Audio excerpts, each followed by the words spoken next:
નમસ્કાર દર્શક મિત્રો, હું સ્વરૂપ કલવણીચિયા. સંપૂર્ણ ન્યૂઝમાં આપનું સ્વાગત છે. ભક્તિ, સાહસ અને ખેલદિલીનો એક અનોખો સંગમ આજે શક્તિપીઠ અંબાજી ખાતે જોવા મળ્યો. નડિયાદના 17 જેટલા ભૂલકાઓએ મોબાઈલના વળગણને ત્યાગી વેકેશનનો સદુપયોગ કરી સ્કેટિંગ દ્વારા નડિયાદથી અંબાજી સુધીની 210 કિલોમીટર લાંબી સફર ખેડી છે.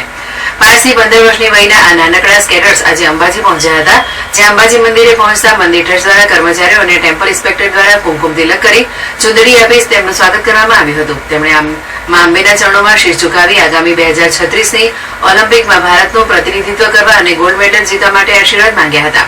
નડિયાદના સંતરામ મંદિરથી 20 તારીખે આશીર્વાદ લઈને નીકળેલા આ 27 સ્કેટર્સ અને 3 કોચની ટીમ 5 દિવસની કપરી મુસાફરી બાદ અંબાજી પહોંચ્યા હતા.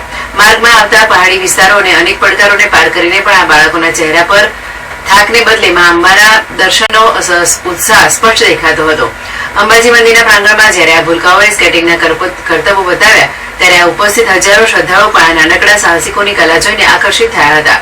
બાળકોના કોચ અને વાલીઓના જાણવા અનુસાર આ યાત્રાનો મુખ્ય ઉદ્દેશ બાળકોને ડિજિટલ ગેમ્સ અને મોબાઈલથી દૂર રાખી મેદાની રમતો તરફ વાળવાનો છે. 2036માં અમદાવાદ ખાતે યોજાનારી ઓલિમ્પિક્સ માટે અત્યારથી જ બાળકો તૈયાર થાય અને ગુજરાતનું નામ રોશન કરે તેવા મક્કમ નિર્ધાર સાથે આયોજન કરવામાં આવ્યું હતું. પહાડી રસ્તાઓ પર સ્કેટિંગ કરવું અત્યંત કપરું હોવા છતાં બાળકોને શ્રદ્ધા અને જીતવાના જજ્બાએ આ અંતર કાપવામાં સફળતા અપાવી છે.